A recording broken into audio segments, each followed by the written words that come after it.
자, 오늘 666에 대해서 말씀을 생각하게 될 건데요. 그 전에 여러분들이 항상 제가 말씀드리고 싶은 것은 그 666이면 666이라는 숫자가 나오는 본문만 찾아서 자꾸 읽으니까 오해를 많이 하게 됩니다. 그래서 전체 숲을 보고 나무를 보는 것이 굉장히 중요합니다. 그렇다면 오늘 본문 666 혹은 666이 나오는 배경은 요한계시록 13장, 오늘 읽었던 13장이죠. 그런데 여러분이 요한계시록을 읽다 보면 13장 자체를 읽으면서 이건 도대체 어느 시대에 해당되는 얘기인지, 그리고 요한계시록 전체에서 이 13장은 어디쯤에 그 어떤 의미를 갖고 들어가 있는 건지 이런 것들을 우리가 잘 모를 수가 있습니다. 그래서 오늘 들어가기 전에 먼저 간단히 요한계시록의 구조에 대해서 생각합니다. 여러분의 프린트물에 쉽게 보라고 제가 다 해놨습니다. 자, 이제 그 3대 7중 재앙이라는 겁니다. 예, 3대 7중 재앙. 이게 요한계시록 4장부터 시작해서 18장까지, 그러니까 거의 전체를 다 차지하고 있는 내용이 3대 7중 재앙입니다. 3대 7중 재앙이 뭐냐 하면 여러분 프런트에 나와 있는데요. 첫 번째가 7번의 인, 예, 7인의 재앙이 있습니다. 그 다음에 두 번째가 거기 나왔죠. 7 나팔 재앙이 있고요. 그 다음에 세 번째가 7 대접의 재앙이 있습니다. 차례대로 이렇게 기록이 되어 있기 때문에 시간 순서상 재앙이 먼저 있고 인 재앙이 먼저 있고 인을 떼니까 재앙이 있더라. 그 다음에 각 나팔 소리가 7번 불리는데 한 번씩 나팔 소리가 울릴 때마다 또 재앙이 일어나더라. 그리고 7 대접을 쏟아붓는데 한 번씩 쏟아부을 때마다 재앙이 일어나더라. 그렇게 해서 시간 순서로 보면 된다 안 된다? 안 된다 그랬습니다. 예. 그래서 이 세 개는 병렬식으로 봐야 됩니다. 병렬식으로 보면서 조금씩 더 의미들이 강화된다는 그런 의미가 있습니다. 그래서 요한계시록 거의 대부분을 차지하고 있는 이게 언제 일어나는 때냐 하면은 대환란 때 일어나는 거다. 대환란 때 일어나는 것이다. 그래서 이 많은 내용들을 우리가 읽으면서 무슨 말인지도 하나도 모르겠고 이게 지금 다리에 해당되는지 뭐 갈비뼈에 해당되는지 이것도 모르고 계속 읽으니까 다 읽고 난 다음에도 무슨 얘기인지 모르겠다. 그래서 요한계시록은 다 읽고 나면 항상 어렵도다 하고 책을 덮는 것이 요한계시록입니다. 그래서 이제 구조를 먼저 아는 것이 필요하죠. 자, 맨 먼저는 요한계시록 1장부터 3장까지는요. 1장부터 3장까지는 서론하고 소아시아 7교회에 보내는 편지가 있었죠. 예, 그게 이제 첫 번째로 보고 두 번째는 이겁니다. 3대 7중 재앙. 3대 7중 재앙이 나와 있고 그 다음에 마지막에 신천신지, 예, 마지막 종말에 완성될 하나님 나라 신천신지, 예, 이렇게 크게 세 구조로 되어 있습니다. 세 구조 안에 제일 많은 비중을 차지하는 본문의 길이가 제일 많은 것이 3대 7중 재앙입니다. 3대 7중 재앙은 인을 하나씩, 첫 번째는 인을 하나씩 뗄 때마다 재앙들이 생긴다. 그래서 첫 번째 인, 두 번째 인, 세 번째 인. 제가 여러분에게 1인, 2인, 3인 했는데 세 사람이구나, 네 사람이구나 이러면 안 됩니다. 예. 글자를 다 쓸 수가 없어서 첫 번째 인, 두 번째 인, 세 번째 인 이 말입니다. 예. 그렇게 6번째 인까지 떼고 7번째 인이 나오는 것이 아니라 일삽경이라고 그런 용어가 들어가 있습니다. 이거는 삽입된 광경이라는 뜻입니다. 줄였습니다. 삽입된 광경. 그러니까 환상을, 사도 요한이 환상을 계속 보고 있는데 첫 번째 인을 떼니까 막 말을 탄 사람이 나타나고 두 번째 인을 떼니까 막 계속 환상이 보이다가 갑자기 뚝 끊기고 그리고 다른 환상이 하나 생뚱맞게 하나 나타나는 겁니다. 그게 이제 첫 번째 삽입됐다 해서 첫 번째 삽경 그렇게 말하는데 여러분 프린트물에 보시면 그 내용이 뭐냐 하면 인을 맞은 14만 4천의 성도, 그 성도의 환상을 보게 됩니다. 흰 옷 입은 성도의 큰 무리가 나오고 마지막에 가서 7번째 인을 떼게 됩니다. 자, 그러고 난 다음에 이제 곧 이어서 나팔 소리가 들리기 시작하는데 그때부터 첫 번째 나팔, 두 번째 나팔 해서 6번째 나팔까지 잘 불더니 6번째 나팔 뒤에 7번째 나팔이 나오지 않고 2삽경이 들어가고 그 다음에 3삽경이 들어가는 것을 보게 됩니다. 자, 여기에 나와 있는 내용을 보니까 2삽경에 힘센 한 천사가 나오고 작은 책의 비밀이 나옵니다. 그 다음에 그 책을 요한이 먹어버렸습니다. 예, 진 요한이 먹어버렸습니다. 예. 자, 그런 환상이 보였고, 삼삽경, 세 번째 삽경에 가면 이제 우리가 관심을 갖는 부분이죠. 지난주에 했던 전 3년 반 환란과 두 증인 이야기가 나오고, 후 3년 반과 환란과 두 증인의 이야기가 나옵니다. 그러고 난 다음에 이제 7번째 나팔이 불게 됩니다. 이렇게 해서 두 번째 재앙이 끝나고, 그다음에 세 번째 재앙도 마찬가지입니다. 막 가다가, 요거는 세 번째 재앙은 그 삽경들이 굉장히 많이 들어가 있는 것을 우리가 보게 됩니다. 두 번째 재앙에 보면 7나팔 다음에 삽경이 들어가죠. 아직 7대접 들어가기 전입니다. 거기 보면 4삽경, 5삽경, 6삽경 이렇게 들어가 있습니다. 거기에 보면 해를 입은 여인, 하늘에서 쫓겨난 붉은 용 이야기, 그 다음에 5삽경에 보면 바다에서 나온 짐승이 있고 땅에서 나온 짐승이 있더라. 그 밑에다가 여러분 이렇게 적으십시오. 666이라고 적으십시오. 5삽경 밑에 제가 빠뜨렸는데 666 짐승의 수 이렇게 적으시면 됩니다. 자, 오늘 본문은 5삽경입니다. 그 다음에 6삽경에 보면 13만 4천의 노래가 있고 새 천사의 새 메시지가 있고, 그 다음에 하늘의 음성이 들리고 마지막 추수에 대한 이야기가 있습니다. 그리고 마지막이 이제 7대접 재앙입니다. 요거는 7대접을 다 하고 난 다음에 마지막 7삽경에 들어가 있습니다. 음녀 바벨론에 대한 환상이 나오고요. 그리고 이제 바벨론의 멸망, 그리고 거기에 대한 애가 참상에 대해서 기록을 하고 있습니다. 자, 오늘은 이 중에서 뭘 보냐 하면 5삽경에 대한 얘기입니다. 5삽경 전체 요한계시록 구조 안에서 여러분은 5삽경을 오늘 보게 됩니다.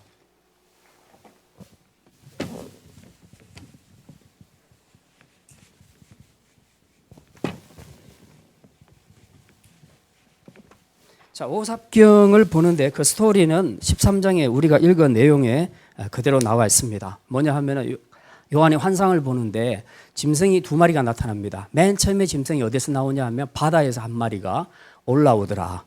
바다에서 올라오는 한 마리의 그 짐승을 보니까 뿔이 10개 달려 있고요. 머리는 7개입니다. 좀 징그럽죠? 머리가 막 7개가 이렇게 있는 겁니다. 그리고 뿔이 10개가 있고요. 그리고 각 뿔마다 거기에 왕관이 씌어져 있습니다. 그러니까 왕관은 몇 개겠습니까? 왕관도 10개가 되겠습니다. 자, 그런데 그 머리들에 뭐가 막 글자가 쓰여져 있어요. 낙서하듯이 쓰여져 있는데 거기에 보니까 신성 모독하는 이름들이 적혀 있더라. 그러니까 우리 청년들이나 학생들이 아주 리얼하게 욕할 때 사용하는 그 욕 있죠. 그런 욕들을 하나님의 이름을 붙여가지고 거기다 욕을 쓰는 겁니다. 그죠? 제가 옮기기는 좀 못하고, 그런 하나님의 이름을 욕하는 그런 이름들과 내용들이 거기 쪽 기록이 되어 있었다는 얘기입니다. 그러니까 딱 보니까 정체는 어디 소속인지는 알겠죠? 이게 하나님 편이겠습니까? 사탄 편이겠습니까? 사탄 편이죠. 자, 그랬는데 이 짐승의 얼굴을 보니까 희한합니다. 거기 보니까 오늘 본문의 2절에 보니까 얼굴이 3가지, 4가지로 나오는데요. 표범과 같고, 그 다음에 발은 곰과 같고, 그리고 사자의 입 같더라. 그리고 결정적인 것은 10뿔을 가졌더라. 근데 이 내용이 지금 그냥 생뚱맞게 나오는 것이 아니고요. 구약의 다니엘서에 기록된 내용이 그대로 나와 있습니다. 우리 다니엘서 7장을 한번 찾아보겠습니다. 구약 성경 다니엘서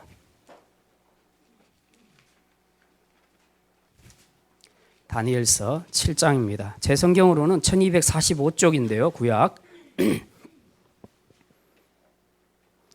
다니엘서 7장 3절부터 보겠습니다. 3절부터 일단 6절까지 먼저 보겠습니다. 3절부터 6절까지 교대로 읽습니다. 큰 짐승 넷이 바다에서 나왔는데, 바다에서 나왔죠? 그 모양이 각각 다르더라.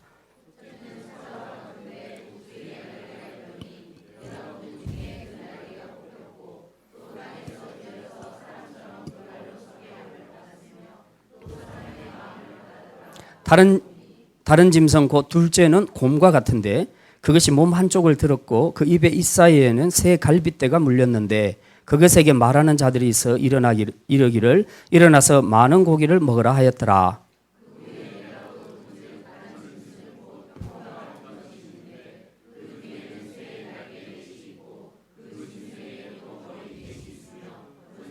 7절 같이 읽습니다. 내가 밤 환상 가운데 그 다음에 본 넷째 짐승은 무섭고 놀라우며 매우 강하며 또 쇠로 된 큰 이가 있어서 먹고 부서뜨리고 그 나머지를 발로 밟았으며 이 짐승은 전에 모든 짐승과 다르고 또 열뿔이 있더라. 예. 지금 짐승이 넷 나오는데 앞에 세선, 표범, 사자 이런 것들이 나왔는데 맨 마지막 네 번째 출현한 것이 제일 무섭더라 그랬죠. 근데 그 짐승의 특징은 머리에 뭐가 있더라? 예, 뿔이 몇 개? 예, 10개가 있더라. 지금 그렇게 기록을 하고 있습니다. 요 다니엘서 해석은요 이미 완벽한 해석들이 나와 있습니다. 느부갓네살 왕이 금신상을 세웠을 때에 그 금신상 머리부터 시작해서 발끝까지를 다 분석해 놓은 것이 있죠. 예.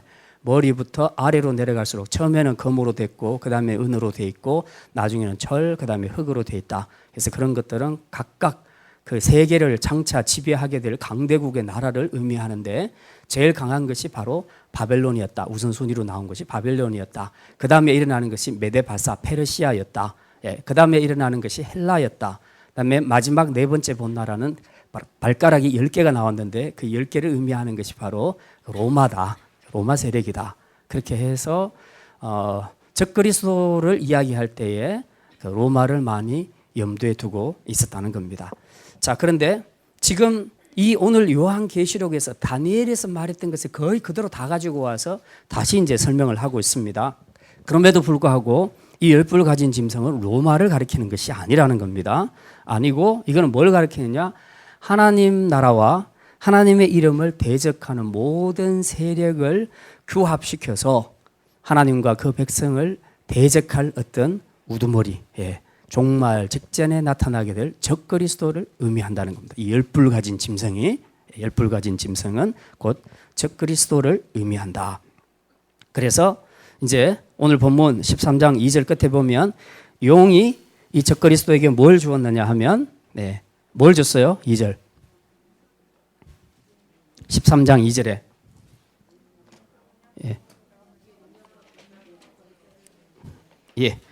여기 보니까 자기의 능력과 보좌와 큰 권세를 주었더라. 자, 여러분 프린트물에 보면은 성부, 성자, 성령의 그 모델이 있습니다.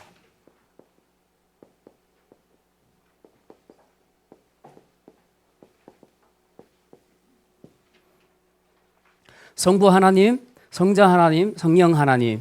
바로 이 성자가 요한계시록에서는 짐승으로 표현한다면 뭘로 표현되어 있죠? 어린 양으로 표현되어 있습니다. 어린 양. 그래서 성부, 성자, 성령을 바로 삼위일체라고 그렇게 얘기합니다. 삼위일체 하나님. 삼일체 하나님. 예. 자, 그런데 이 신약 시대에서 가장 강력하게 핵심으로 떠오르는 것이 제2위인 성자 예수님입니다. 왜냐하면 하나님이 예수님을 통해서 십자가 사건으로 인류를 구원하셨기 때문에 그렇습니다. 그래서 예수님이 부각되는 것이고 성령님도 하는 일이 단독으로 뭘 하는 것이 아닙니다. 여러분이 기도할 때에 성령을 받았다 해서 막 뜨겁고 막 그래서 무슨 미래도 예언하고 또 아픈 사람 병도 낫게 해주고 막 그런 일을 하는 것이 성령의 역사라고 생각하는데 물론 그런 부분적인 그런 성령의 역사는 확실하게 그렇게 나타날 수 있습니다. 그러나 그 모든 성령의 역사의 가장 초점은 어디로 맞춰지는가? 바로 예수님을 증거하는 데 있습니다. 모든 말씀과 모든 사역이 마지막에 집중하도록 하는 것은 예수님이라는 겁니다. 예수님께서 십자가에서 구원을 이루시는 것이 성부 하나님의 구원의 계획이었기 때문에 그렇습니다. 그래서 이 신약 시대에 성령의 역사는 반드시 예수님을 증거하지 않으면 안 된다. 사람들이 무슨 은혜 받고 성령 받았다고 권사님들이 막 손 올려가지고 낫게 하고 무슨 질병 치유하고 그래가지고 자기가 영광을 다 받고 그러는데 그러면 안 된다는 거죠. 이 모든 성령의 역사는 다 오직 예수님, 그분의 진리만 드러내야 그게 진짜 성령의 역사라는 거죠. 자, 그런데 사단도 똑같이 삼위일체를 구성하고 있습니다. 사단, 즉 그리스도, 그리고 거짓 선지자. 이 성부에 해당되는 것이 사단입니다. 짐승으로 표현하면 용이 되겠습니다. 용. 오늘 2절에 보니까 권세와 보좌와 이런 걸 준 것이 누구라고요? 용이 줬다 그랬습니다. 용이 권세를 줬습니다. 하나님이 성부 하나님이 아들에게 모든 통치권을 이양하는 것처럼 똑같이 지금 흉내를 내고 있습니다. 모방하는 겁니다. 사단의 세계는 창조적인 것이 없어요. 항상 모방하는 것이 사단의 특징입니다. 모방을 하는데 항상 왜곡되게 모방한다는 것이 문제죠. 그래서 이 용이 바다에서 올라온 짐승, 아까 첫 번째 나왔던 열뿔 가진 짐승, 열뿔 짐승, 짐승에게 권세와 보좌를 주었더라. 그렇게 얘기하고 있습니다. 요거는 짐승 중에서도 열뿔 가진 짐승으로 묘사되고 있고요. 그 다음에 이제 두 번째 나오는 짐승인데 요거는 바다에서 출현했다면, 요거는 땅에서, 육지에서, 땅에서 올라오는 짐승이 한 마리가 또 보였습니다. 요한이 보니까. 그래서 이 땅에서 올라온 짐승이 뭐냐 하면은 얘는 하는 일이 맨날 얘만 잘 섬기라고 가르치는 겁니다. 너희들은 이 열뿔 가진 짐승에게 전부 경배해라. 계속 말 안 들으면 죽인다. 계속 이 하는 일이 그겁니다. 그러니까 똑같아요, 지금. 성령이 예수님을 증거하는 것처럼 이 거짓 선지자 그 땅에서 올라온 짐승도 이 열뿔 짐승을 잘 섬기고 경배하지 않으면 죽인다. 이제 이렇게 나오는 거죠. 그런데 이 열뿔 가진 짐승을 보니까 오늘 본문에서 보면 또 일도 굉장히 예수님과 많이 닮았습니다. 3절 우리 한번 볼게요. 요한계시록 13장 3절입니다. 3절 우리 같이 한번 읽을게요. 그의 머리 하나가 상하여 죽게 된 것 같더니 그 죽게 되었던 상처가 나음에 온 땅이 놀랍게 여겨 짐승을 따르고. 우리 요한계시록 4장 5장 볼 때 어린 양에 대한 묘사에서 그런 게 나오죠. 어린 양이 뭐 한 것 같더라? 뭘 당한 것 같더라? 죽임을 당한 것 같더라 하는 표현이 나오죠. 십자로 예수님 죽고 부활하셨잖아요. 그것처럼 이 사단도 여기 보니까 여기 이 열뿔 가진 짐승도 보니까 머리 하나가 상하여 죽게 된 것 같더니 그 죽게 된 상처가 다시 회복됐다는 겁니다. 그러니까 딱 모양을 예수님하고 똑같이 지금 그렇게 가고 있는 겁니다. 그렇게 했더니 세상이 깜짝 놀라가지고 그래서 그때부터 짐승을 막 따르기를 시작한다는 겁니다. 이게 뭐냐 하면 지금도 보면요. 누가 자기가 예수라고 하는 사람들이 있어요. 우리나라에 제가 알기로 한 5년 전만 해도 38명의 예수님이 나왔습니다. 우리나라는 세계에서 정말 신기록을 가지고 있습니다. 예수가 제일 많이 나온 것이 아마 한국이 아닐까 싶은데요. 다 예수라는 거죠. 그리고 다 예수님처럼 말하고 행동하고 뭔 역사를 일으킨다고 그렇게 하는 거죠. 흉내를 내는 겁니다. 적그리스도도 마찬가지입니다. 꼭 예수님처럼 다 거의 머리 하나가 다 죽게 된 것 같은데 다시 살아나니까 사람들이 놀라가지고 그때부터 막 이 짐승을 경배하기 시작하는 겁니다. 그러면서 이제 이 성령에 해당되는 제3위에 해당되는 거짓 선지자가 이때부터 맹렬하게 활동을 하기 시작해서 어쨌든 너희들이 이 열뿔 가진 짐승들에게 계속 경배해야 된다. 그렇지 않으면 안 된다. 그러면서 한 가지 제시한 것이 바로 짐승의 표를 받으라는 겁니다. 그 표를 받으라. 그래서 그 표를 받으면 너희들이 먹고 살 수 있다. 요즘으로 말하자면 거의 다 지금은 현금을 좀 쓰기는 해도 저도 웬만하면 카드로 다 모든 것을 다 계산을 합니다. 현금 들고 다니까 너무 불편하고 그러니까 또 특히 뭐 이렇게 마트에는 가면 25% 할인 그러면은 이게 딱 떨어지는 숫자면 괜찮은데 끝에 가가지고 뭐 35원 이렇게 남고 이러면 이게 잔돈 주는데요. 정말 보관하기도 너무 안 좋아요. 그래서 아무리 싼 거라도 저는 이제 카드를 많이 이용하려고 합니다. 그러니까 카드를 이용함으로써 우리 모든 경제 활동이 전부 카드에 의해서 다 이루어지고 있죠. 네, 그렇습니다. 그런 것처럼 당시에 지금 이 요한계시록 기록한 그 환상 내용 안에는 이 짐승의 표를 받아야만 서로 물건을 주고받고 사고 팔고 할 수가 있었다는 거죠. 그러니까 이게 없으면 뭘 할 수가 없다는 거죠. 지금 이제 환상의 내용입니다. 지금 환상의 내용입니다. 그렇게 하도록 돼 있었다는 거죠. 그래서 지금 도대체 이 짐승의 표란 것이 뭔가? 그래서 지혜와 총명이 있는 자들은 한번 그 숫자를 계산 한번 해봐라. 계산을 해보면 이런 숫자가 나올 것이다. 그래서 나온 것이 666이라는 것입니다.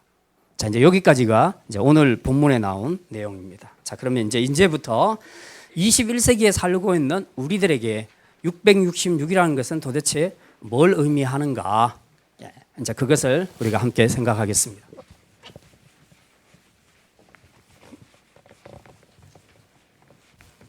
아직 그 결론은 보지 마시고요. 이제부터는 설명을 들으셔야 됩니다.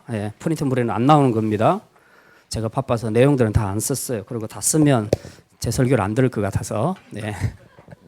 그래도 다 듣고 난 다음에 결론은 뭔지를 모르겠다 그러면 곤란하죠. 그래서 결론은 제가 적어드렸습니다. 자, 이제 베리칩이라는 건데요.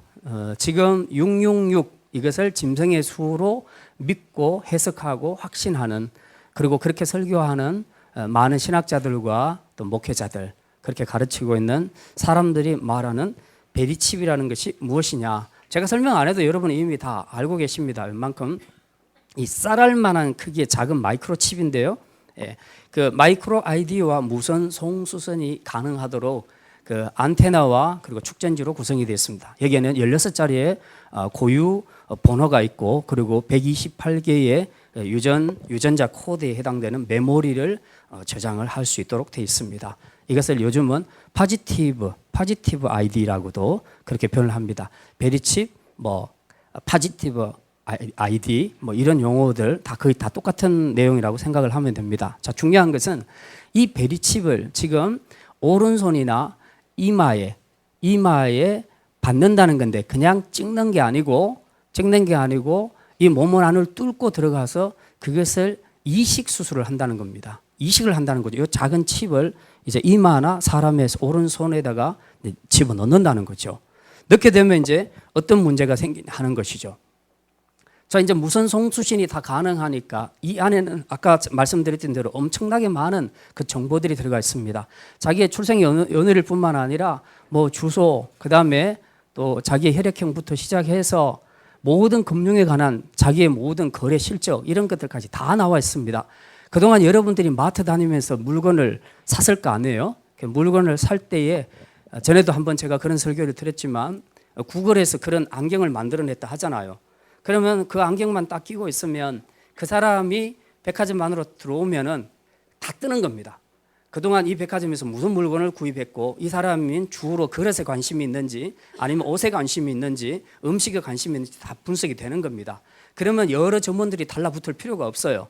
저 사람은 거의 여기 와서 먹고 가기만 했다. 그러면은 식당 점원들만 나와가지고 그 앞에서 서빙을 해주면 되는 거죠. 그러면 거의 맞아 떨어지는 거죠. 이제 많이 절약을 하게 되겠죠. 그만큼 모든 정보들이 순식간에 다 읽힌다는 겁니다. 이제 그런 것들이 이미 구글에서 만들어졌는데, 말하자면 지금은 이런 것들이 칩으로 해서 사람의 몸 안에다가, 안경이 아니고 안경은 벗으면 모르는데 사람의 몸 안에 이것을 영원토록 이식을 시킨다는 겁니다. 이식을 시켜놓고 나면 이제 모든 길거리에 그런 시스템들이 다 연결이 되어 있는데, 제가 이 밀락동을 한 바퀴 돌기만 해도 모든 것에서 제 몸 안에 있는 그 오른손이나 이마 속에 들어가 있는 이 모든 칩들이 가지고 있는 정보들을 다 읽어낸다는 겁니다. 그러니까 어디를 도망갈 수가 없는 거예요, 내가. 좋은 점은 있습니다. 모든 사람들이 그 사람의 모든 기록, 즉 병원에 가서 어디가 아파서 어떤 치료를 받고 어떤 수술을 받았는지 이런 것도 이제 다 정보들이 다 나오니까, 예를 들면 이제 응급 환자가 나왔을 때에 지금은 어떻게 합니까? 응급 환자 가면 혈액부터 뽑아가지고 다시 검사하고 온도도 재고 막 복잡한 과정을 응급실에서 다 하잖아요. 기다리는 동안에 막 사람들이 지치고, 그리고 더 힘든 경우가 있는데, 이게 되게 되면 너무 좋아요. 그래서 그냥 바로 딱 읽히는 겁니다. 이 사람의 상태는 뭐가 어떻고 딱 나오는 겁니다. 그러니까 아주 빠르게 대처할 수 있는 그런 좋은 장점이 있고, 그 다음에 또 치매 노인들이나 아니면 길을 잃은 어린 아이들이나 이런 사람들, 길거리를 헤매고 있을 때 누가 찾아줘야 되는데 신호를 몰라서 못 찾아오는 경우가 굉장히 많죠. 자, 그런 경우에는 딱 데려가 가지고 경찰서나 이런 데서 바로 그냥 딱 치면 바로 나오는 겁니다. 이 사람만의 이 모든 자료들이 다 읽히는 겁니다. 그러니까 이 사람은 어디 살고 있구나, 아들이 누구구나, 그래서 바로 찾아줄 수 있는 거죠. 이제 굉장히 이런 점에서는 굉장히 유익하다고 볼 수가 있습니다. 자, 이제 이런 유용성 때문에 지금 애완용 동물이나 또 가축을 관리하는 데는 지금 전자인식표가 이미 이제 사용되고 있고요. 그리고 주사를 통해서 이제 인체 주입해서 개인의 신원 확인을 위해 사용하고 있습니다. 2004년도에는 미국에서 FDA 의료용으로 베리칩 사용을 승인을 했었습니다. 자, 이제 그런데 베리칩 사용에 단점이 있습니다. 여러분 제 설명을 딱 들어보니까 아, 그런 점은 되게 좋아. 그런데 이런 건 되게 문제가 되겠어. 이제 그런 것들이 느껴지죠. 뭐가 문제가 되겠습니까? 예, 개인의 어떤 사생활이 다 노출되어 버리잖아. 그러니까 우리는 이제 어디 가서 마음대로 이야기도 못 해요. 심지어 여러분이 주고받았던 카톡 같은 거 있죠. 이런 것들도 여러분이 싹 지우면 다 없어질 줄 알지만은 나중에 마음 먹고 정보기관에서 찾기 시작하면 그대로 다 재생이 되는 겁니다. 그러니까 여러분이 주고받았던 사생활 모든 대화까지도 지금은 다 저장되고 기록이 되고 있다는 겁니다. 그러니까 이게 사람이 사생활이 없어진다는 거죠. 그래서 인권단체에서는 이거는 안 된다. 이건 문제다. 아무리 그 좋은 기술을 가지고 우리가 많은 유익을 누릴 수 있다 할지라도 사람이 이게 감옥에 안 들어가 있지, 감옥에 안 들어가 있는 것 뿐이지 어디를 가든지 자기의 모든 신상이 다 노출되고 있다는 사실은 이게 얼마나 기분 나쁜 일이냐. 여자들이 물건 사러 가서 그 탈의실에서 옷 갈아입고 있는데 누가 몰래 카메라로 CCTV로 이렇게 보고 있다고 생각하면 얼마나 기분 나쁘겠어요. 그죠? 그런 것처럼 우리가 뭘 하든지 간에 모든 것이 다 읽혀지겠다고 생각한다면 이건 심각한 거죠. 제가 만약에 베리칩을 받았다. 그래서 머리나 이마나 오른손에 거기서 이식 수술을 했는데 지금 내가 여기 강의하고 있는 강의 내용이 전부 다 저장이 다 된단 말입니다. 그리고 여러분이 어떻게 반응했는지도 다 저장이 된단 말이죠. 그러니까 이거는 좋은 점도 있지만은 굉장히 큰 문제가 있을 수 있다. 이제 이런 비판을 받을 수 있고요. 그다음에 실제로 이식을 한 쥐들이나 또 이식을 한 사람들에게서 많지는 않지만 한 1%에서 2% 정도 부작용이 생겼다고 합니다. 그 자리에서 이식한 그 자리 부위에서 종양이 생겼다는 거죠. 종양이 생겨서 이제 이것 때문에 또 문제가 될 수 있다. 뭐 확률적으로는 거의 한 98에서 99%는 별 문제가 없지만 1, 2%의 사람들에게서는 이제 그런 그 부작용이 생겼다 하는 이제 이런 문제들도 나올 수가 있습니다. 어쨌든 위치 추적도 가능하고요. 뭐 특히 그 옛날에 그런 이야기가 있대요. 그 자기 남편이 바람 피는 것을 아내가 의심했을 때에 굳이 그 뭐죠, 그 조사하는 사람들 불러가지고 돈 줘가지고 뒤를 미행하게 하고 막 이렇게 하는데 그럴 필요가 없다는 겁니다. 그러니까 바로 딱 치면은 다 뜨는 겁니다. 내 남편이 지금 어디서 뭘 하고 있는지 싹 나오는 거죠. 궁금하신 분들은 받으시길 바랍니다. 특히 남자들한테 꼭 받도록 권유하시기를 바랍니다. 그러면 염려할 필요 없습니다. 안방에서 남편이 뭐 하는지 다 알 수 있습니다. 지금 요즘 어린이집이나 유치원 선생님들이 제일 힘들어하는 게 뭔지 아세요? 각 방마다 CCTV 달아놓는 겁니다. 그랬더니 선생님들이 숨도 못 쉬는 거예요. 말도 못 하고. 좋은 점도 있지만 그게 굉장히 그 사생활을 침범하게 되는 이제 이런 그 문제도 생길 수 있게 되는 것이죠. 자, 어쨌든 이제 장점도 있고 단점도 있다 하는 것을 제가 여러분에게 이제 소개를 해드렸습니다. 자, 문제는 그게 아니고요. 자, 이 베리칩에 관한 것들을 2010년 3월 23일에 그 미국에서 오바마 대통령과 민주당이 추진했던 건강보험 개혁 법안에 오바마 대통령이 사인을 함으로써 이것이 통과가 됐습니다. 자, 근데 그때 그 법을 만든 취지는 미국 시민들 중에서 굉장히 경제적으로 어려운 사람들이 의료보험 혜택을 못 받는 겁니다. 그런데 이제 이걸 좀 받게 하자 하고 좋은 의미에서 그렇게 이 법안을 추진을 했죠. 그렇게 해서 이제 통과가 됐습니다. 그래서 약 한 3,300만 명의 정도 미국 시민이 이제 의료보험 혜택을 받게 되는 이런 이제 좋은 결과가 있었다는 거죠. 자, 문제는 이 법안을 발의할 때 첫 번째 발의에서 들어간 항목 중에 하나가 이걸 그냥 하지 말고 기왕이면 이 사람들 몸 안에다가 좀 이식 수술을 하자. 그래서 이 베리칩을 넣도록 하자 하고 처음 법안에는 그것이 올라갔답니다. 자, 그랬는데 막 이 정보가 나가기 시작하면서 난리가 난 겁니다. 인권단체나 이런 데서는 이게 뭐 하는 짓이냐, 사생활을 다 간섭하고 안 된다. 아무리 좋은 일을 하더라도 그렇게는 할 수 없다. 그래서 막 반대하고 일어나서 결국은 그 조항을 빼고 법이 통과가 됐습니다. 그래서 지금은 아직까지는 그런 일들이 전혀 없고 그런 시도가 있었다는 것. 그러나 뭐 오바마 대통령의 마음은 내가 잘 모르겠지만 아무튼 그렇게 기왕이면 편리하게 하자는 의미에서 몸 안에다가 베리칩을 이식하는 것이 좋겠다는 이제 그런 시도가 있었던 것은 사실인데 결과적으로는 그것이 무산되고 안 됐다 하는 그런 이야기입니다. 자, 그럼에도 불구하고 지금 2013년 3월 31일 이전에 베리칩 이식이 다 마무리되고 그 다음에 2014년부터는 베리칩을 맞지 않으면 벌금형에 처해진다는 이런 루머가 돌기를 시작을 했고 2017년부터는 강행 처리를 하게 되는데 만약에 이것을 거부하게 되면 범법자로 그렇게 간주하겠다는 이런 루머들이 이제 막 나돌기 시작한 겁니다. 그러니까 여러분들이 컴퓨터나 혹은 동영상을 통해서 많이 접하고 있는 내용 중에는 이런 근거 없는 이야기들이 굉장히 많이 돌고 있다 하는 것을 먼저 여러분들이 기억을 해야 합니다. 자, 근데 지금 여러분들이 유튜브를 통해서 듣고 있는 666 짐승의 수를 이야기하고 있는 종말론을 강조하는 그런 목사님들의 그 설교 가운데 그들이 가장 강력하게 내세우는 인물 하나가 있습니다. 그게 뭐냐 하면 베리칩의 발명자였던 칼 샌더스라는 박사입니다. 그 사람을 지금 자꾸 축켜 세워서 이걸 만든 사람이 후회했다. 만들어 놓고 후회했다. 그래서 이것이 이렇게 악용될 소지를 알고 자기가 회개했다 하는 뭐 이제 이런 형태의 내용들을 많이 소개를 하면서 자기들의 주장인 짐승의 표는 666은 베리칩이다. 베리칩을 몸 안에 이식하는 것은 그것은 곧 사단의 표를 받는 것이다. 이제 그렇게 해석을 하고 주장을 한다는 사실입니다. 근데 이제 나중에 조사를 해보니 칼 샌더스 박사는 홍콩대학 명예 박사학위라 그랬는데 그것도 아니고 어떤 박사학위도 소지하고 있지 않는 사람이었고 모든 경력과 학력이 거짓이었음이 드러났다는 사실입니다. 자, 뭐 그거는 그랬든지 안 그랬든지 우리의 관심은 거기에 있지 않고 자, 지금 베리칩을 짐승의 표로 주장하고 있는 사람들의 그 주장에 대해서 우리 간단하게 요약을 하면 이렇습니다. 자, 첫 번째는 짐승의 표를 오른손이나 이마에 받게 되는 경우 이제 그 칩을 이식하는 걸 얘기합니다. 몸 안으로 이식하는 경우를 이야기합니다. 도장을 받는 거 말고요. 이건 구분하셔야 됩니다. 이 강의를 하시는 목사님의 설교를 제가 몇 사람 걸 한번 들어봤는데요. 몸 안에 이식하는 것과 몸 밖에서 도장을 찍는 것은 다르다고 얘기를 했습니다. 그러니까 몸 안으로 들어오는 것을 지금 문제를 삼고 있습니다. 지금 이게 성경 구절과 맞아떨어진다는 주장이고요.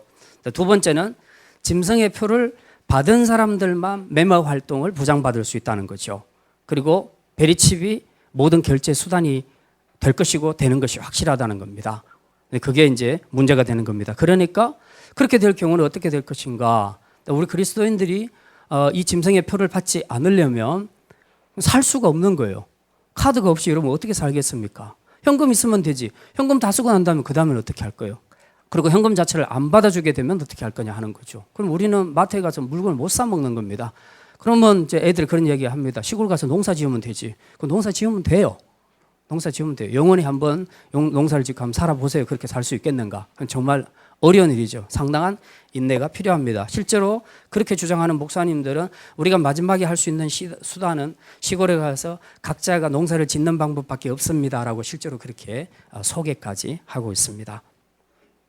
그 다음에 이제 짐승의 표는 666, 이것을 게마트리아를 통해서 숫자 풀이를 하면 요거는 컴퓨터를 상징한다라고 그렇게 주장하는 겁니다. 게마트리아가 뭔가 이제 지금부터 설명을 드리겠습니다.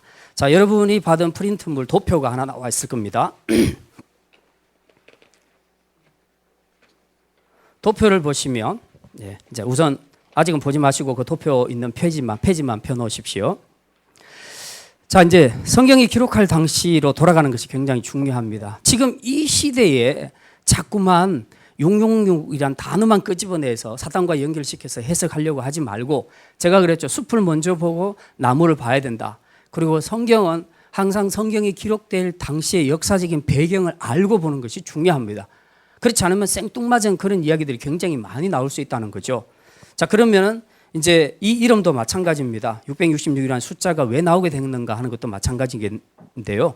요한계시록을 기록했던 당시에 사용했던 언어는 헬라어와 히브리어였습니다.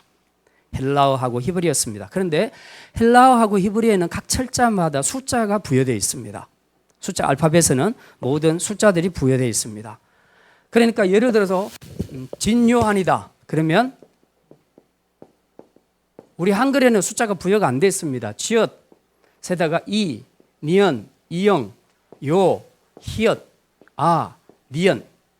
알파벳으로 풀면 J, I, 그 다음에 N, Y, O, H, A, N 이런 식으로 이제 풀 수 있겠죠. 지금 쉽게 제가 표현을 하면.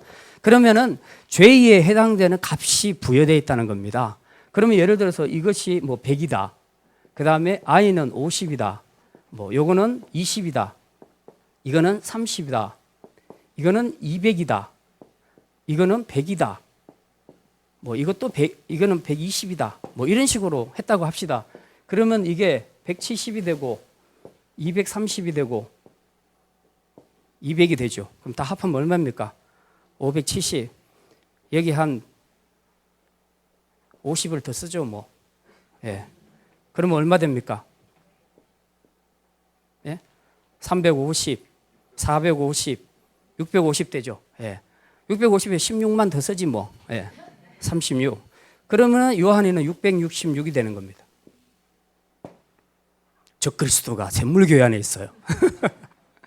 그러니까 알파벳을 그 히브리어를 전부 음력해서 다 풀게 되면 각자가 가지고 있는 알파벳이 가지고 있는 수치가 있는데 그 수치들을 다 풀면은 종합해서 합산을 하게 되면 어떤 숫자가 반드시 나온다는 겁니다. 누구나 다 그렇게 나오게 돼 있다는 겁니다.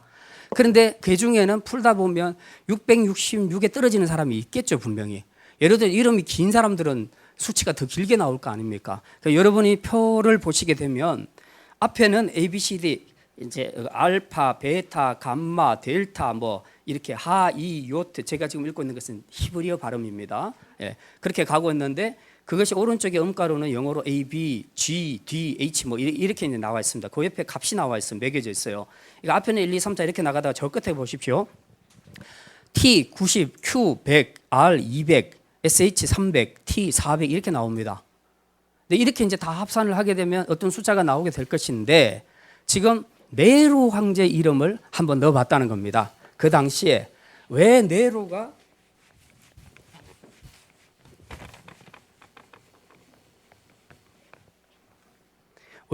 문제가 됐는가? 지금 이 글을 읽고 있는 이 당시에 세례 요한이 이 글을 쓴 데는 요한계시록을 쓴 데는 이유가 있다 그랬죠. 첫째는 누구를 위로하기 위해서?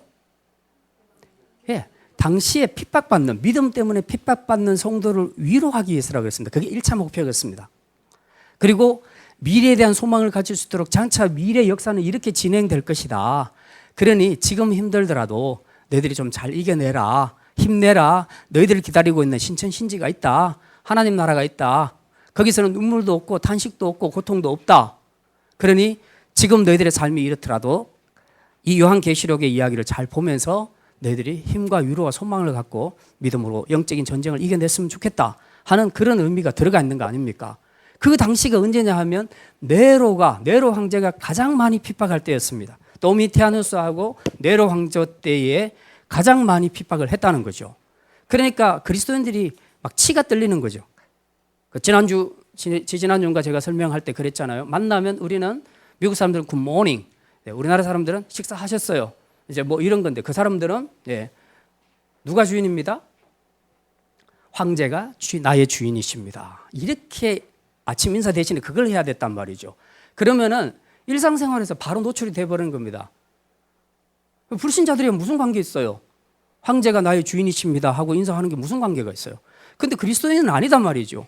주님만이 나의 주인이신데, 예수님만이 나의 주인이신데 그렇게 인사할 수 없는 거죠. 그러니까 바로 뽀록 나는 거 아닙니까? 그러니까 바로 체포돼서 잡혀가는 거예요.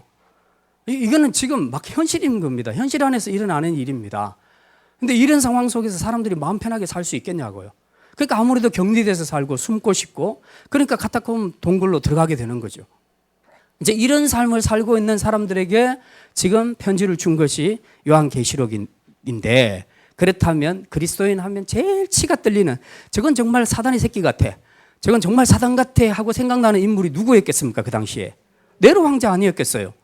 지금 그걸 생각을 해야 된다는 거죠. 그러면 이 편지를 읽을 때 666이라는 숫자가 나올 때 우리는 그렇잖아요. 되게 생소하죠.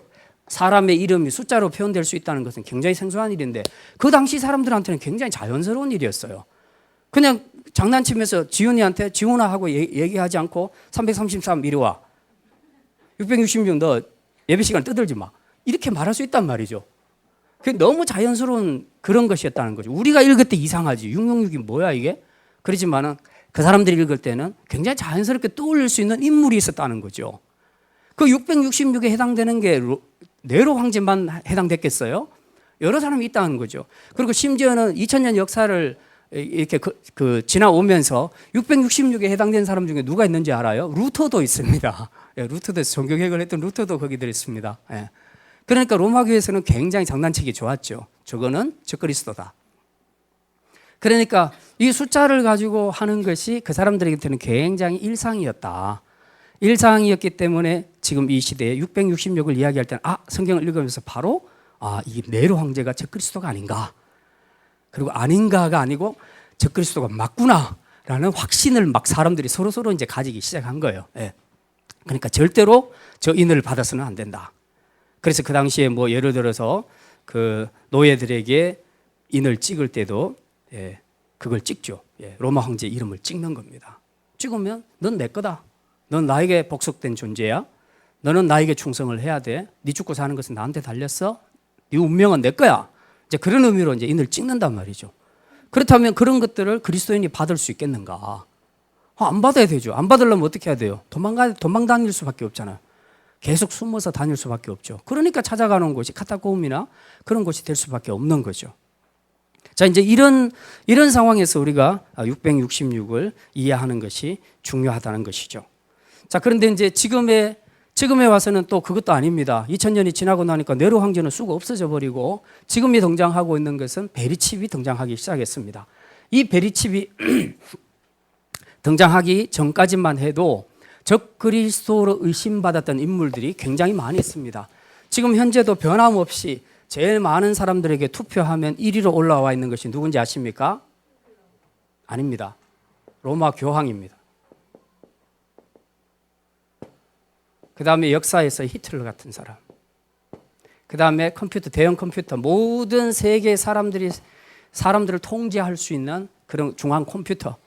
그 컴퓨터 거기에 기록된 것이 바코드 여러분이 아시죠? 막 이렇게 나와 있는 거. 이게 지금 다 뽑아보면 수치로 666이 나온다는 겁니다. 그래서 컴퓨터가 666이다라고 그렇게 해석들도 많이 합니다. 여러 가지 해석들이 있었어요. 역사 안에서도 계속 있어 왔습니다. 근데 지금에 와서 가장 강력하게 떠오르는 것이 실제적으로 문자적으로 제일 근접한 것이 이마에나 손, 사람의 신체에 완전히 새겨 넣어서 이식을 시켜서 하는 것은 현재로서는 베리칩밖에 없습니다. 다른 것들은 뭐 도장 찍고 뭐 이런 건 있었는데 아니면 그냥 우리가 쓰는 카드로 결제할 때 처음에는요 이 카드도 못 쓰겠어요. 보수주의 어떤 세대주의 종말론 목사님들은 카드도 못 쓰겠어요. 이게 이 바코드가 다 이런 것을 의미한다고 그 당시에는 또 이 해석이 대세였어요. 그래서 카드 못 쓰게 했어요. 그 목사님이 목회하고 있는 교인들은 카드를 안 썼습니다. 다 현금으로 계속 썼습니다. 근데 이제 또 발전한 거예요. 그런 것들이 발전해서 이제 베리칩으로 옮겨온 겁니다. 그러니까 지금은 휴대폰에서도 이제 금융 결제를 할 뿐만 아니라 모든 것을 다 할 수 있도록 컴퓨터 대체할 수 있는 그런 기능을 이제 그 핸드폰에다 다 이제 주고 있잖아요. 그래서 아마 핸드폰이 또 이제 그런 역할을 하게 될지도 모르겠습니다. 그러나 이것을 강조하고 주장하는 사람들의 이론에서 이제 우리가 한 가지 구분해서 드려야 될 것은 그 몸 밖에 있는 거, 몸 밖에 있는 표식에 대해서는 문제를 삼지 않겠다는 겁니다. 근데 몸 안에 새겨진 이식 수술을 해서 몸 안에 새겨지는 부분에 대해서는 이거는 확실히 짐승의 수다, 666이다, 짐승의 표다라고 그렇게 해석을 한다는 거죠. 그래서 여러분이 동영상을 통해서 지금 666의 실체, 뭐 적그리스도, 뭐 이런 제목으로 딱 치고 들어가 보면 동영상에 제 생각에는 안 듣는 게 좋은데요. 확인을 해보기 위해서 여러분이 들으시면 이제 그런 것들이 나옵니다. 그렇게 해서 제일 그 몇몇 대표되는 목사님들이 있어요. 제가 쭉 들어보니까 제일 인기가 많고 유튜브 조회수도 많고 이제 그런 목사님들이 있습니다. 그 목사님들의 내용들을 제가 좀 정리를 해보니까 이제 이런 내용들이 많아요. 그러니까 몸 밖에서 뭘 받는 것은 666이 아니다. 그러나 몸 안으로 이식하게 되면 그것은 완전히 사단의 종이 되고 사단의 소속이 되는 것을 의미한다. 그렇기 때문에 이건 죽어도 받으면 안 된다라는 이제 그런 내용을 말하고 있습니다. 자, 여기까지가 이제 666 종말론 주장하는 사람들의 내용에 대해서 제가 말씀을 드렸습니다. 자, 이제 마지막으로 이제 문제점을 여러분이 아셔야 되겠죠. 이제 그럼 도대체 뭐가 문제냐? 성경적으로 좀 이야기를 해주시오. 예, 성경적으로 제가 말씀을 드립니다. 자, 이제 페이지를 펴셔도 됩니다. 그 도표 그림 밑으로 가면 그 베리칩 짐승의 수 666에 대한 주장의 문제점을 이제 제가 말씀을 드립니다. 이제 여러분들이 유튜브에서 혹시 듣고 계속 이런 생각을 가지고 오셨던 분들은 여러분이 문제점을 제기했는지 의문점을 가졌는지는 모르겠지만 제가 오늘 문제점을 제기하는 것을 잘 들어보시고 이게 합당한 건지 아니면 제가 지금 엉터리 같은 이야기를 하고 있는지 여러분도 한번 확인을 해보시기를 바랍니다. 자, 첫 번째입니다. 첫 번째는 이 구원이 물리적인 것으로 결정될 수 있겠냐? 구원이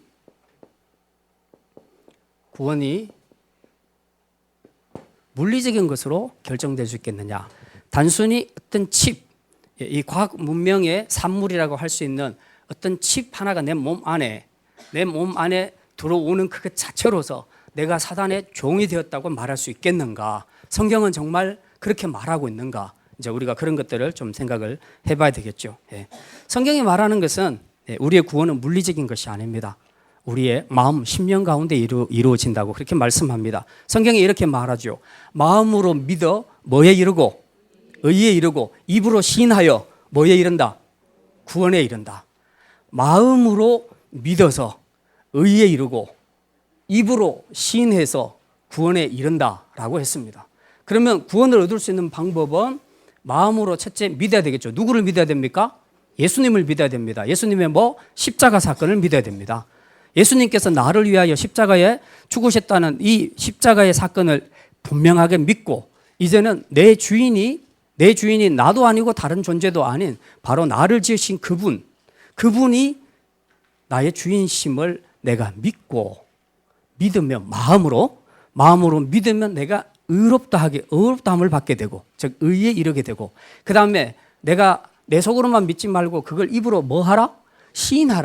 시인하게 되면 확실한 구원에 이르게 된다. 그렇게 말합니다. 그래서 제가 새신자에게 세례 공부를 시킨 이유가 바로 거기에 있습니다. 여러분이 개인적으로 예수 믿으면 천국 가지만은 그걸 공교회 앞에서 시인을 해야 되는 겁니다. 고백을 해야 되는 겁니다. 이게 바로 세례입니다. 세례 교인들이 세례 공부 다 끝나고 잘했으니까 당신 세례 교인이요 이렇게 하지 않습니다.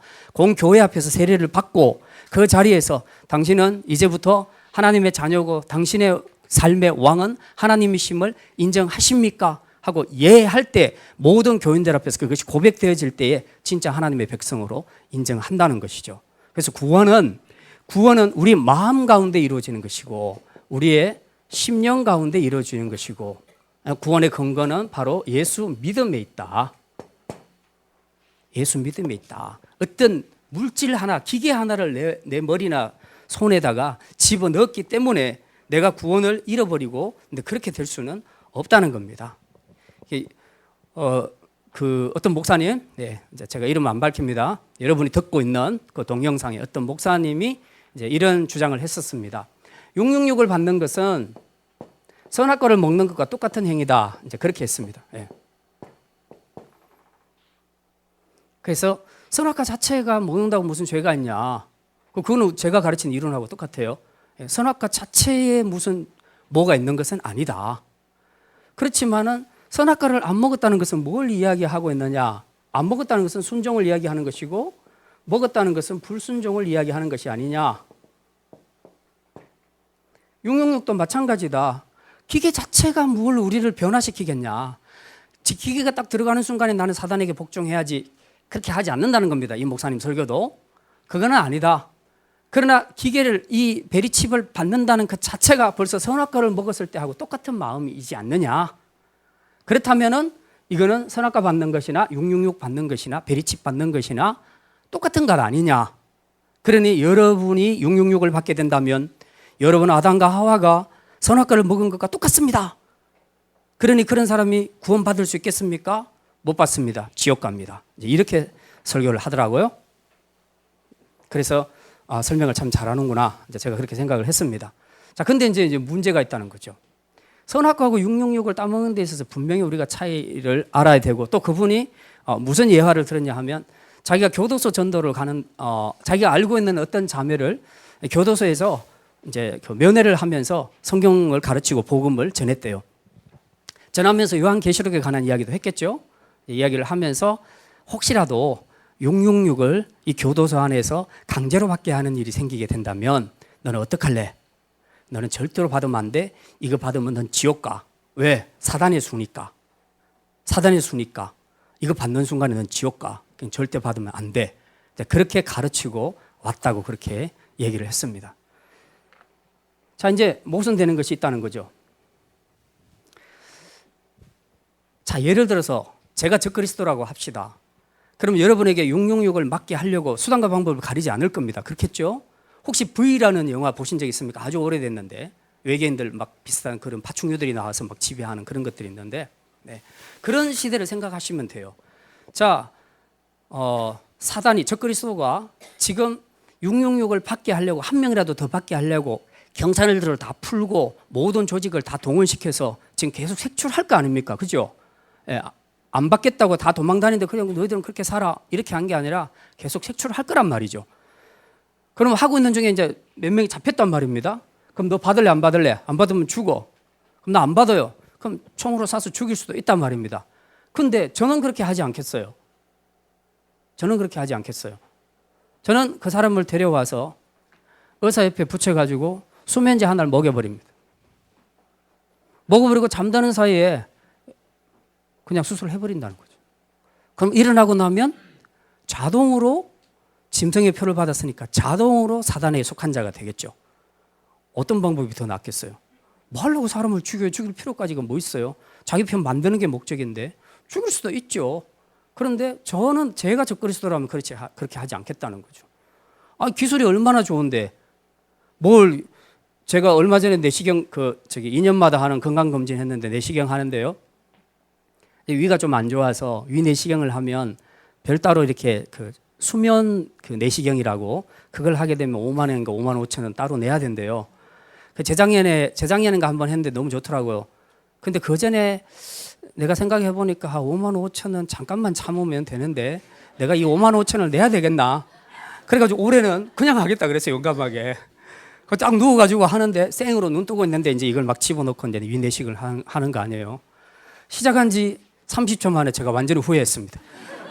내년에는 내가 절대로 이거 돈 주고 해야지. 절대로 이거 할 짓이 못 된다. 완전히 뭐 여기서 막 구역질 나고 막 아무튼 어떻게 표현해야 될지 모르겠어요. 너무 괴롭고요.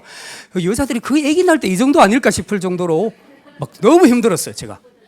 예. 그래가지고 제가 다음에는 꼭 5만 5천을 내고 수면 내시경을 해야지. 이제 그런 생각을 했습니다. 기계가 정말 좋아졌어요. 그러니까 그냥 딱 수면 내시경은 뭘 하나만 딱 먹든지 주사만 맞으면 그냥 잠자는 거예요. 잠자면 이 안에서 무슨 일이 일어나는지 아무것도 몰라요. 그리고 결과만 나오는 거죠. 예. 그러면 생체 이식 수술을 할 때에 그걸 못 하겠어요? 그 기술 가지고? 그럼 굳이 뭐 사람 죽이고 협박할 필요는 뭐 있어요? 이리 와. 그리고 잠재우고 약 먹이고 주사 놓고 잠재우고 그러고 난 다음에 이식 수술하면 되는 거야. 그러면은 물리적인 것이기 때문에 이들이 주장하는 것은 물리적인 것이잖아요. 물리적인 것이기 때문에 받는 순간에 자고 일어나면 자동으로 사단의 노예가 되어 있을 거라는 거죠. 얼마나 쉬워요. 왜 수월한 길 놔두고 사람을 죽이고 그렇게 하냐고요. 그럴 필요가 없다는 거죠. 이제 이게 문제라는 겁니다. 그런데 우리가 선악과 문제도 그렇고 그 다음에 666 문제도 마찬가지지만 꼭 기억해야 할 것은 우리 마음의 결정이 중요합니다. 마음. 우리 인격적인 결정이 중요하다는 거죠. 666이든 선악과든 마찬가지입니다. 아담과 하와가 선악과를 먹었을 때에 강제로 먹으라 그랬습니까? 누가? 그냥 사단이 유혹만 했지 먹기는 자기가 먹었잖아요. 자기 자유로 먹었죠. 그리고 뭐로 먹었습니까? 저거 먹으면 어떻게 될지 몰랐습니까? 알았습니까? 알았죠. 다 알고 먹었습니다. 인지했단 말이죠. 선악과를 먹으면 어떻게 될 것이라는 거 다 알았어요. 정령 죽으리라는 것도 알았습니다. 그리고 사단이 유혹한 대로 그걸 먹으면 누구처럼 된다? 하나님처럼 될 거라는 그 도전. 그 희망, 그 비전 때문에 먹은 거예요. 이게 명백하게 알고 지은 죄란 말이죠. 모르고 지은 죄가 아니라는 말이죠. 예. 그러니까 우리 마음 인격적인 의지적인 결정에 의해서 결정된 범죄라는 겁니다. 그럼 666도 이분 설명에 의하면 이거와 이거가 같다고 얘기했는데, 그러면 제 논리로 설명을 드립니다. 666을 받을 때도 뭔지를 모르고 받았는데 사단의 노예가 돼 있다. 이건 너무 웃기지 않습니까? 알고 받아야 된다는 겁니다.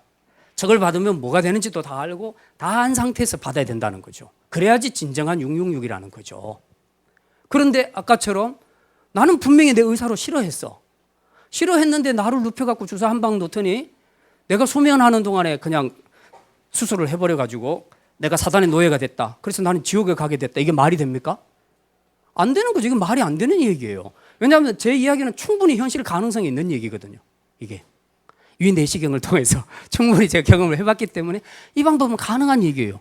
그러면 자기 의지, 자기 마음, 인격에 반하는 결정을 자기도 모르게 하게 된 666을 받게 됐다면 이건 정말 불공평하다는 거죠. 이건 아니다. 이건 잘못됐다. 결론은 뭔가 물리적인 것은 아니다. 구원은 물리적인 기계를 내 안에 삽입한다고 해서 내 안에 있던 영적인 구원이 없어지거나 그렇게 되는 것은 아니다는 거죠. 그러니까 이런 부분에서 큰 오류를 범하고 있다 하는 겁니다. 두 번째 계속 연결된 겁니다. 666은 그러면 우리 어디에 인쳐지는가? 심령에 인쳐지는 것이다. 심령에 인쳐지는 것이다. 자, 이제 이 부분에서 우리가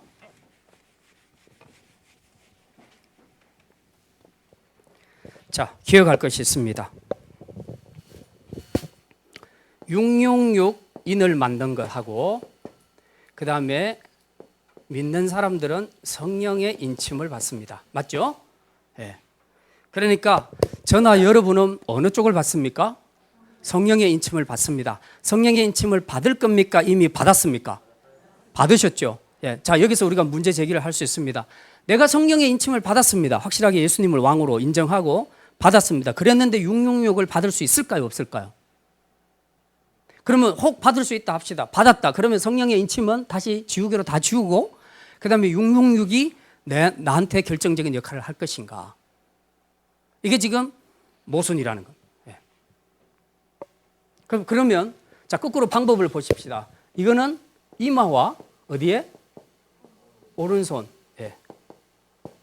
오른손에 이식을 했다. 그러면 성령의 인침은 어디다 했는가? 신구약 제가 성경을 다 찾아봐도 어디다 인쳤는가 한번 봅시다. 자리가 똑같이 나오는데요. 요한계시록 7장 봅시다.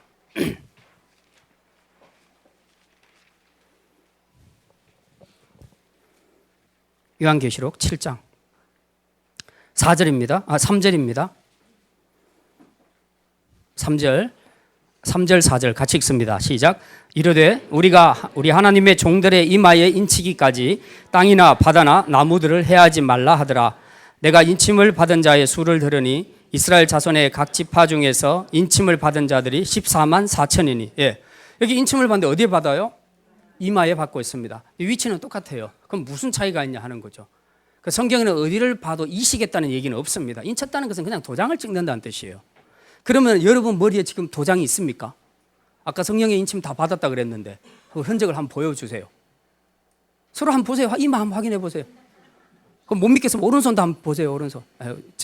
성령의 인은 오른손 받는 법은 없습니다. 이마밖에 없습니다. 확인해 보니까 아무도 없죠? 그럼 다 성령의 인침 안 받았네. 무슨 얘기입니까? 물리적인 것이 아니라는 얘기입니다. 그냥 고대 그 로마 시대에 그 인을 쳤다는 얘기는 그 소속이 된다. 그가 내 종이 된다. 그가 나에게 충성을 한다. 그런 의미를 갖고 있다는 거죠. 위치가 중요한 것이 아니에요. 이마는 우리 인격을 의미하는 겁니다. 그냥 우리 인격의 중심에 인을 쳤다는 얘기는 우리 존재 자체가 하나님 앞에서 성령의 사람이 되었다는 걸 얘기합니다. 그래서 하나님만을 왕으로 섬기겠다.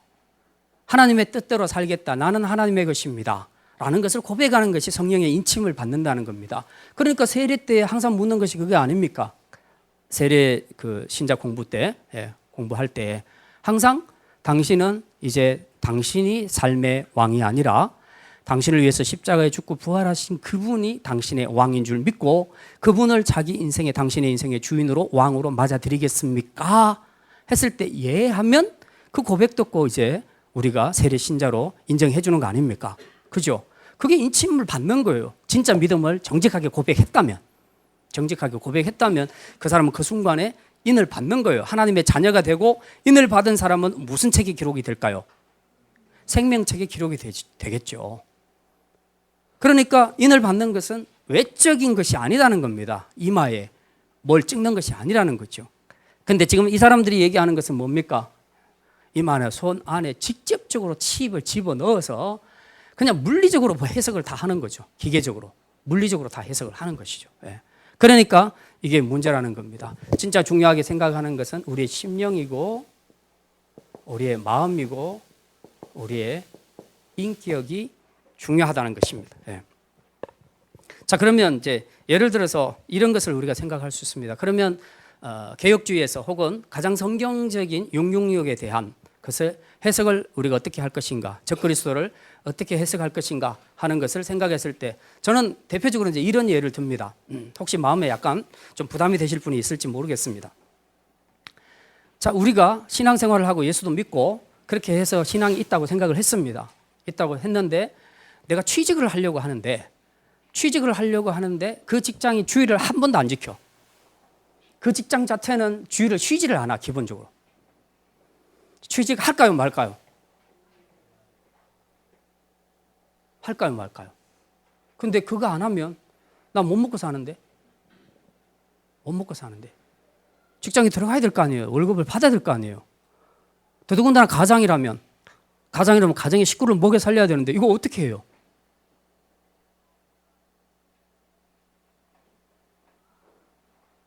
그래가지고 어떤 사람은 실제로 취직을 했습니다. 취직을 했는데 퇴직할 때까지 한 번도 교회를 못 나오는 거죠. 제가 뭐 여기 본인이 앉아있는데 이런 얘기해서 좀 죄송합니다만 우리 모은필 선생님이 원래 제빵사였어요. 근데 모은필 선생님이 제빵을 지금 안 하고 있잖아요. 교회에서 행사 있을 때는 빵 만들죠. 제빵사를 그만두게 된 이유가 있어요. 제가 집에서 일을 하는데 이제 돈이 없으니까 직원으로 일을 하죠. 일을 하는데 사장들이 일요일 날 쉬게 하지를 않습니다. 가끔씩이라도 쉬게 해주면 좋겠는데 한 번도 안 쉬게 합니다. 근데 그 사장이 누구냐 하면 크리스찬입니다. 자기는 예배 드리러 가는 거예요. 그리고 자기 대신 너는 가게를 지키라는 거죠. 그 생활을 몇 년을 했습니다. 그랬더니 몇 년 동안 신앙이 다 떨어진 거예요. 생각해 보세요. 여러분 몇 년 동안 교회를 안 다녀보세요. 어떤 일이 생기는가. 그러니까 그래도 열정이 있으면 밤에 수요일이라도 잠깐 쉬는 시간에 수요 예배라도 드리려고 동네에 교회를 찾아다닌다는 거죠. 근데 이 생활이 너무 오래되니까 신앙이 일단 다운돼 버립니다. 나중에는 하나님 앞에 예배 드리지도 못하고 하나님을 찾지도 않게 돼요.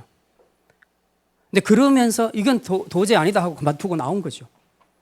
차라리 내가 다른 일을 하고 좀 가난하게 살아도 예배를 좀 지켜야 되겠다. 어쩌다 그냥 일을 하고 이런 것은 몰라도 1년 내내 쉬지도 않는 그 직장을 평생을 계속 다녔다. 그런데 소득은 보장되고 너무 잘 산다. 그럼 그걸 할 것인가 말 것인가. 자, 그러면 먹고 살아야 되기 때문에 그 취직을 했다 합시다. 그리고 예배는 안 나왔다 합시다. 그래서 몇십 년 동안 예배 생활을 안 했어요. 불신자처럼 살아요. 근데 그 사람은 장로교인이라 교리는 또 잘 배워가지고 그래서 나는 죽어도 천국에는 갈 수 있어 하는 확신을 가지고 있다는 겁니다. 자, 세대주의자들의 주장처럼 이제 제가 질문에 들어갑니다. 이런 사람들이 666을 받지 마라 했을 때 받을까요 안 받을까요? 받으라 했을 때 그런 시험이 딱 오면 이길까요 못 이길까요? 못 이기죠. 답이 나오잖아요. 그것도 못했는데 이걸 어떻게 하겠어요? 이거는 완전히 다 끊기는데 경제행위가 모든 게 다 끊기는데 666 받을 수밖에 없어요. 그런 사람들은. 저는 제 이야기가 그겁니다. 성경에서 말하는 666은 이 지금 666 종말론자들이 말하는 그것이 아니고요. 각 시대마다 666이 있어 왔어요. 각 시대마다 짐승의 수가 있었고 각 시대마다 적그리스도가 다 있었어요. 그 시대에 네로 시대는 네로가 적그리스도였어요. 지금 이 시대에는 누가 적그리스도냐 분석할 필요도 없어요. 저는 그렇게 생각해요. 우리가 경제적인 문제 때문에 내 신앙을 버릴 수 있다면 666 받을 충분한 사람입니다. 그 사람들은. 근데 사람들은 그런 것은 하지 않으면서 666만 안 받으려고 애를 쓰는 거예요. 자꾸 지금 이 동영상 설교를 들으면서 자꾸 두려워하는 거야. 저거 받으면 안 돼. 저거 받으면 안 돼.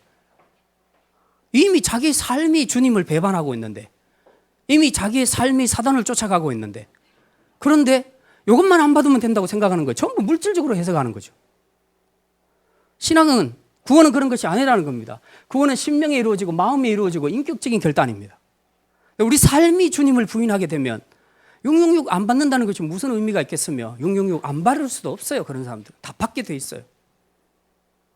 그러니까 처음부터 다시 점검을 해야 되는 거죠. 그러면 진짜 성령의 인침을 받았는데 얼마간 다운된 상태냐, 아니면 처음부터 안 믿은 사람이었느냐, 다만 믿는 척 했느냐 하는 그 차이죠. 어떻게 보면 저는 여러분들이 666에 대해서 두려움을 가질 것이 아니라 지금 여러분을 하나님을 믿는 자리에서 끌어내리고 사단이 원하는 자리로 옮겨가게 하는 그 무엇,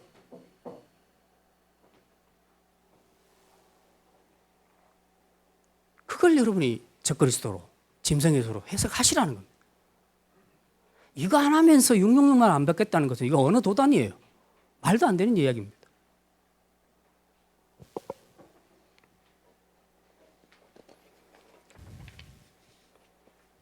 자, 오늘 시간이 많이 갔는데 마지막 결정타 하나 날리고 갑니다. 자, 이 세대주의에 대해서는 우리가 생각을 했었죠. 예. 구약이 있고, 예. 신약이 있고, 예수님 초림, 재림. 예수님 재림이 처음에는 어디서 이루어져요? 세대주의자들 공중에서 이루어지죠. 공중 재림. 이때 무슨 일이 일어납니까? 사람들이 자다가 일어나서 휴거합니다. 그리고 몇 년 동안? 7년 동안 뭐가 있어요? 대환란이 있습니다. 대환란이 있습니다. 그리고 7년 뒤에 이 환란이 끝나고 난 다음에 지상으로 재림합니다. 지상 재림. 이 도식이에요. 예. 그러고 난 다음에 여기서 천년왕국이 시작됩니다. 이게 지금 세대주의입니다. 세대주의. 자, 그럼 보세요. 예수님이 공중 재림하실 때 믿는 자들은 다 뭐해요? 휴거되죠. 그러면 세대주의로 따른다면 저와 여러분은 예수님 재림하실 때 어디로 가 있어야 돼요? 공중에 가 있어야 되죠. 그런데 666은 언제 일어나요? 이때 일어나잖아요. 그러면 666이 우리하고 관계가 있어요, 없어요? 아무 관계가 없어요. 누구에게 필요해요? 재수생들한테만 필요해. 안 믿고 탈락한 사람들, 불신자들. 이 사람들에게 다시 재수 기회가 주어지니까 그 사람들은 이제 그거 안 받으려고 순교함으로써 나중에 구원을 받게 된다는 얘기죠. 그래서 들어가는 곳이 천년왕국이라는 거 아닙니까? 이런 동화 같은 이야기가 있단 말이죠. 그러니까 실제로 여러분은 왜 두려워하냐고요. 유튜브를 듣고. 여러분하고 아무 관계없는 얘기예요. 세대주의에 의하면. 여러분이 해당 사항이 없어요. 여러분은 휴거돼요. 세대주의로 따르면. 왜 공중에서 주님과 함께 혼인잔치에 있는데 뭐 하려고 표 받으려고 그러냐고요. 그거는 재수로 각오한 사람만이 느끼는 거예요. 예. 자, 이제 오늘 말씀을 마칩니다. 조금 더 해야 되는데 시간이 너무 많이 갔네요. 예. 베리칩에 대한 성경적인 입장입니다. 이제 프린트물을 보십시오. 예. 좀 바쁘니까 제가 읽고 마치겠습니다. 짐승의 표는 요한계시록의 수신자인 1세기 교회의 신자들에게 던지는 경고였다는 것을 잊어서는 안 된다. 황제 숭배를 강요당하는 현실에서 그것을 거부하는 고대의 참 신자들이 박해를 받던 역사적인 상황에서 짐승의 표를 이해해야 된다. 당시 절대 권력자였던 로마 황제에 대한 충성과 숭배를 뜻하는 외적인 표가 짐승의 표다. 따라서 짐승의 표란 정의입니다. 하나님의 지위와 영광을 찬탈하고자 하는 사악한 시도에 동조하는 행위를 드러내는 외적인 증표라고 해야 할 것이다. 그렇다면 짐승의 표는 어느 하나가 아닌 보편적으로 각 시대마다 활동하는 거짓 선지자와 적그리스도에 대한 복종이나 배교로 이해되어야 한다. 그런 점에서 네로 황제나 히틀러 등도 다 짐승의 표로 해석될 수 있다. 지상교회가 영광의 나라에 들어가기 전까지 직면하게 될 항구적이고 보편적인 신앙의 위협이나 배교가 짐승의 표라고 할 수 있다. 물론 베리칩이나 컴퓨터 등 현대 과학기술을 통해 적그리스도나 거짓 선지자들은 하나님의 자녀들을 믿음에서 멀어지도록 유혹하고 우상 숭배로 끌어가는 수단을 삼을 수는 있다. 그렇지만 새로운 기술 자체를 요한계시록의 짐승의 표와 동일시하는 것은 완전히 잘못된 해석이다. 베리칩을 비롯해서 바코드, 컴퓨터 혹은 신용카드 등은 모두 일반 은총의 영역에 속한다. 하나님의 지으신 것이 선함에 감사함으로 받으면 버릴 것이 없나니 하나님의 말씀과 기도로 거룩하여 지민이라. 그러므로 교회는 베리칩과 같은 새로운 과학기술에 대한 두려움을 가질 것이 아니라 하나님의 말씀을 기준으로 삼아 자신의 생각과 행동을 성찰하는 것이 더 중요하다. 우리를 구원에서 멀어지게 하는 유혹과 시험의 본질은 물질적 원리가 아니라 우리의 마음과 생각을 지배하는 정신적이고 영적인 원리라는 것입니다. 성경에는 이렇게 말합니다. 사랑에는 두려움이 없나니. 여러분이 왜 동영상을 읽고 두려워하십니까? 왜 두려워하십니까? 십자가의 사랑을 아신다면, 십자가의 사랑이 여러분을 하나님의 자녀로 확실하게 세웠다면 여러분은 두려워할 필요가 없습니다. 왜? 십자가로 승리하신 그분이 여러분과 영원히 함께 하시겠다고 약속하셨기 때문에 그렇습니다. 그리고 그분은 실제로 여러분의 삶에서 함께 하고 계심을 믿으시기를 바랍니다. 이제 우리가 영광의 나라에 들어갈 때까지 이 소망을 가지고 지금 내가 현재 먹고 사는 문제 때문에 주일도 못 지키고 어쩌고 여러 가지로 복잡한 일들이 있겠지만은 이런 상황 속에서 진짜 이 시대의 진정한 적그리스도와 그리고 짐승의 표가 무엇인지를 우리가 기억하면서 자기를 늘 성찰하며 그렇게 살아간다면 우리는 짐승의 표를 맞지 않은 사람입니다. 그러나 그냥 살아야 되기 때문에 나는 어쩔 수 없이 신앙생활을 못하겠다고 그렇게 우리가 어떤 결정을 내리게 된다면 그것이 바로 666을 받는 거하고 똑같다는 겁니다. 그러니 우리가 항상 이런 것들을 생각하고 문자적으로 풀지 마시고 가장 성경이 말하는 가장 원리적인 그런 심령과 마음이 일어난 구원의 사역이라는 것을 우리가 꼭 기억하시고 그렇게 믿음으로 살았으면 좋겠습니다. 그리고 무엇보다도 항상 이런 내용들, 잘못된 내용들을 들을 때마다 여러분들이 잘 분별하셔서 무조건 두려워하고 두려워함으로써 그렇게 겁내고 그러지 마십시오. 여러분은 세대주의 이론으로 해도 그 휴거 받아서 천국에 올라가실 분들입니다. 666은 여러분과 아무 관계가 없는 일들입니다. 그러나 무천년설에 의하면 666은 저와 여러분에게 관계가 있습니다. 우리는 세대주의자가 아니니까. 마지막 예수님 재림하시기 전에 실제로 이런 일들이 일어나게 될 것입니다. 어떤 일? 우리 심령, 우리 마음을 흔들어 놓는 그 신앙을 하나님에게서 사단에게로, 물질로, 쾌락으로 이렇게 돌이켜서 어쨌든 하나님 못 섬기게 함으로써 더 확정짓도록 만드는 결정들, 이런 것들은 우리에게 일어날 것이고 그 일은 예수님 재림하기 직전에 아주 절정을 이루게 될 것입니다. 그래서 서신서에서 바울은 그렇게 말했죠. 이 마지막 시대는 사람들이 돈을 더 하나님보다 더 사랑한다. 이게 만몬신이고 이게 바로 666이 되는 겁니다. 그러니 어떤 외적인 그런 것을 막 찾아서 두려워하지 마시고 여러분의 인격과 마음 중심 안에 주님이 주인으로 계시는지 아니면 사단을 섬기려고 하는지 그 결정과 선택 앞에서 여러분이 고민하시는 것이 가장 성경적인 결정이라는 것입니다. 그래서 이제 그리스도의 사랑 안에서 두려움을 가지지 마시고 담대하게 그리고 때로는 힘들지만 영광의 나라를 소망하면서 끝까지 믿음의 길을 달려갈 수 있기를 주님의 이름으로 축원합니다. 기도합니다.